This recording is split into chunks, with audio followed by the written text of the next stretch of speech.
માં મેલડીનો પ્રાગટ્ય અને મહિમા. માં મેલડીને ગરીબની બેલી કહેવામાં આવે છે. લોકવાયકા મુજબ જ્યારે પૃથ્વી પર પાપ વધ્યું અને અમરુવા નામના દૈત્યનો ત્રાસ વધ્યો, ત્યારે આદ્યશક્તિ ઉમાએ પોતાના શરીરના મેલ એટલે કે ડર્ટમાંથી એક દિવ્ય શક્તિ પ્રગટ કરી, જે માં મેલડી કહેવાયા. તેમણે ક્ષણભરમાં દૈત્યનો સંહાર કર્યો.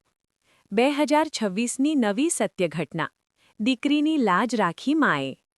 તાજેતરમાં પ્રખ્યાત કલાકારો જેમ કે પ્રવીણભાઈ રાવળ દ્વારા વર્ણવવામાં આવેલી એક સત્ય ઘટના ખૂબ જ લોકપ્રિય થઈ છે.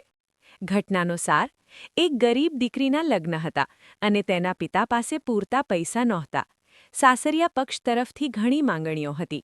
દીકરીએ રાત્રે રડતા રડતા માં મેલડીને પોકાર કર્યો. માનો ચમત્કાર.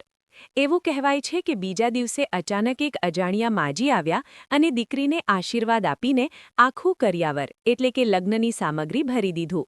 જ્યારે દીકરીએ પૂછ્યું કે તમે કોણ છો, ત્યારે માજી માત્ર એટલું બોલ્યા, હું તારા વિશ્વાસની મેલડી છું, અને પલવારમાં અદૃશ્ય થઈ ગયા. માં મેલડીના વિવિધ સ્વરૂપો. માં મેલડી અનેક રૂપે પૂજાય છે, જેમના પ્રત્યે ભક્તોને અતૂટ શ્રદ્ધા છે. મસાણી મેલડી, જે સ્મશાનમાં વાસ કરે છે અને કષ્ટ દૂર કરે છે.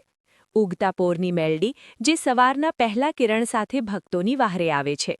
રાજ મેલડી, જે રાજા મહારાજાઓના કુળદેવી તરીકે પૂજાય છે.